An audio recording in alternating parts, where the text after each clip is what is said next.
Shame. Shame. Shame. Shame, shame, shame. Shame on you.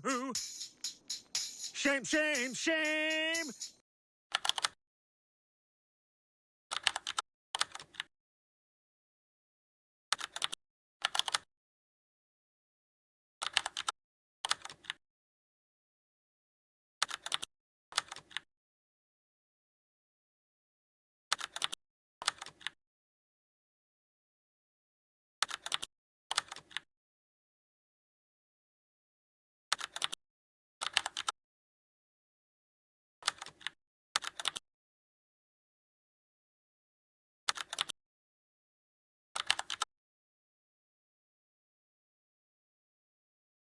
And I didn't have I was always working, and I was not a real good friend because if you weren't working and productive, I wasn't hanging with you. Yeah. If you partying too much, I ain't with you because I got to be up at 5 in the morning Yes. to work, or I'm going to work a double shift, or I was always like wanted to progress, and I think I got so narrow-minded in that it wasn't good. Mm-hmm. I think if I could do it all over again, I would have a balance, Mm-hmm. do some work, and then have some Mm-hmm. play. But see, because I waited. Oh, I want to save this because I want to buy this car, I want to buy this house, buy this, and I had all these expectations.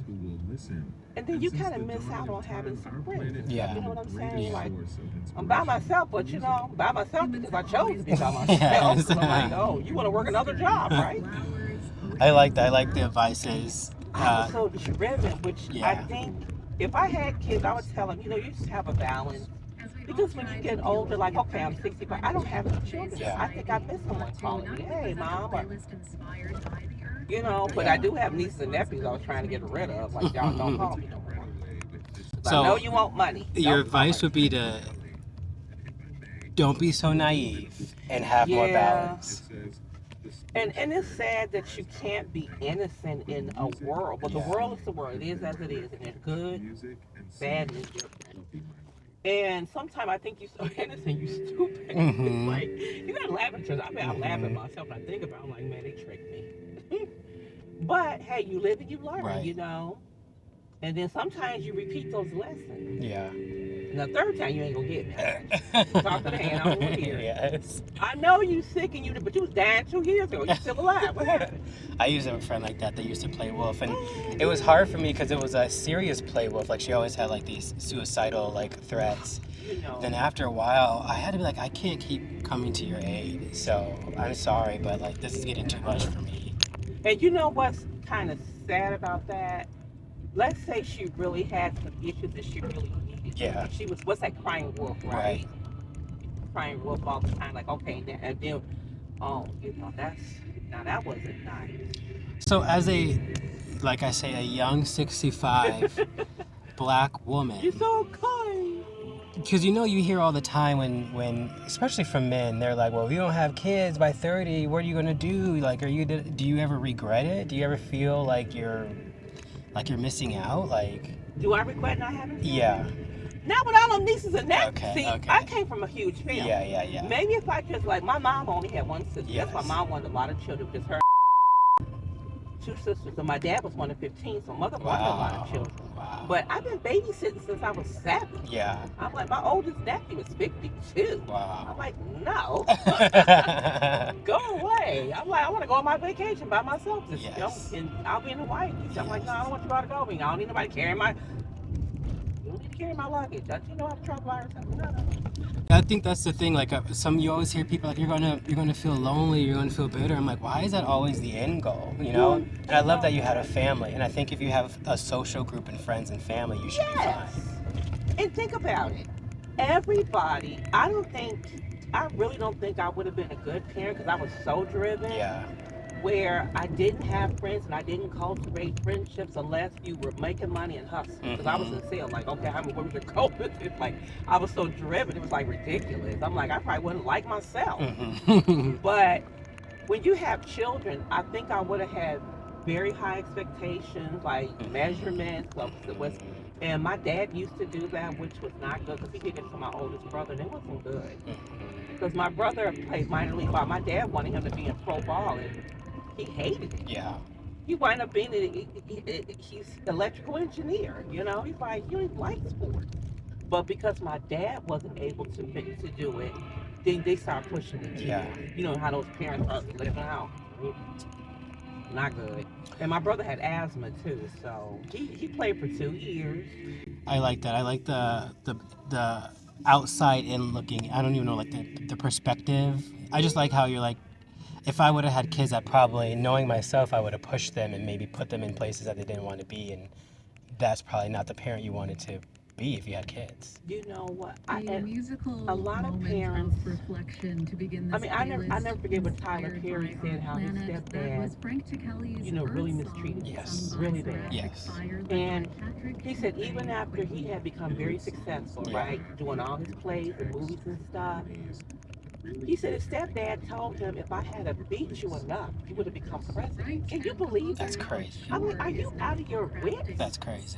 And he's looking like, but look what I did to him. Yeah. It wasn't enough. Yeah. Because again, it's In like his first piece of music, he uses the whatever woodlands that of gentleman was Montenegro as missing his Right. himself, he inspiration, just as well as the really was gonna make symbiotic Tyler pay relationship for it, between and he really people did, and earth. which is a shame. The But there work were a is lot of people, aptly titled even Forest Sophia and Loren's shows mother the did that, Natalie Wood's mother did that. I mean, they almost killed their kids.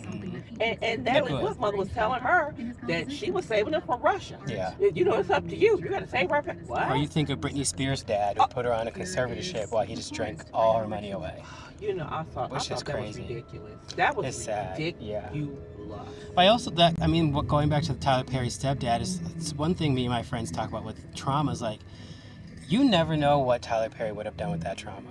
You're lucky that he became who he is now. He could have went a completely different direction for the worse. And your first thing is to say, if I beat you hard enough, you could have been the president. If you beat him hard enough, he probably would have turned on you and killed you. Like, And hello. like what's and I'm listening. When I heard that, I'm like, okay, this man is not well. Yeah. Okay, clearly. But what did Tyler say? Tyler still took care of his dad in spite of everything, And I just said, boy, the love of God was so in him. Amen. Because people can do some things. I'm telling you. And my dad, he was really hard on us, but he was really hard on my oldest brother. And he was like, you have all this potential and you have opportunities that I never had, so you can't waste it. And my brother was a bookworm. I mean, he was smart. He didn't like sports, though. My dad would have him up at 4 o'clock in the morning running. My dad, I remember one time I told my dad I didn't like the sweat, and he told me that was the hardest pill he had to swallow. Because I was young. Because I remember him trying to make me play basketball. He was like the coach for the church team. And I just didn't get it. I wanted to do musical theater. I wanted to do, build things. You had gifts inside you. God had already planted inside you. Yes. And Dad should have been helped water those seeds. Yes. And he did. If he's ever listening to this, he showed up to those things. But I remember those days. I'm like, I don't like to sweat unless it's like hot outside. And I just remember one day he told me that. He's like, that was the hardest thing I had. Because my parents met at a YMCA. My sister was a triathlete, like, person. So I guess they just assumed that the boy was going to be. You were counting on you. Yeah. Come on, and I'm like, I want to sing at the church choir and Come do musicals. We're waiting for you now, yeah. okay? And I'm telling you one thing, but I saw my dad and my brother, and do you know my father almost outran my brother, and Daddy was old. Drunk. My dad grew up in Jackie Robinson them times. So he was a rough guy. Yeah. And back in those days in Mississippi, hey, he was rough. Yeah. So he's like, oh, y'all got it easy. What are you complaining for? I'm working 18 hours to still be. That's He was true. like Michael Jackson, them dad, crazy. That's true. Come on, what do you mean? Let's get Yeah. up. Let's be 3 and 4 o'clock in the morning. Up. But nobody better be in the house sleeping. Daddy's gonna come in. You better be up. Absolutely. Pretending you work. Yeah, absolutely. Get some Windex real quick. Yeah. Just ahead, turn Hey, left. that's good. So did he figure like, and man, people don't know black people went through so much. Absolutely. Which is. And it's almost like Dad couldn't have really enjoyed it, because my dad lived to be 93, and he was saying, man, he didn't really get a chance to really enjoy it because he was working all the time, making sure he could provide for the household. Because moms back in those days, they didn't work. They were at home taking care of the children. That's one thing growing up, you do look like. I can't imagine Turn left. having Then turn left on both of my West parents Roscoe having Street. 2 jobs.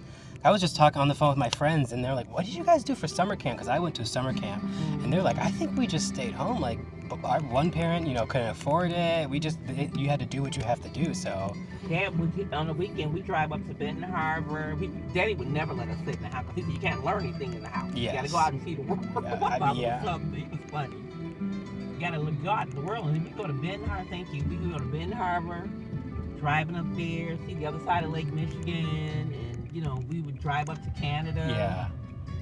Iowa, Galena. And he loved fishing. So he was a farmer, too. So dude was like, dang. Like sometimes we think like we was lazy. But Dad, I don't know where he got the energy he had, but he was from a different generation. Yeah. He was cut differently, and he was like the opposite. If I had that, do you realize? So he said where he left off, we were supposed to pick up that torch and keep going. Yes. And even like right now, because he's my youngest brother is trying to finish up some things that my dad wanted him to do. And my parents have been gone for almost 15 years now. You know, because he was saying, this is not for us, this is what they suffered through, so we have to finish, you know. And I like that spirit, you know. I like that idea of like because I don't think I'm going to have kids, so I always like what I do with the name. But sometimes I feel like that's too much pressure. I feel like I'm here to live my life only, and just hope for because once they're gone, they're gone. So you know what I mean? Believe me, honey, they ain't having parties. They ain't thinking about all this foolishness back here. Mother like, y'all, we just passed it. Yes. Goodbye. Yeah. Y'all take it over now. Goodbye now. Yeah. Seriously. Well, thanks for the ride. All right, and thank you for those questions. Oh, of course. Appreciate it.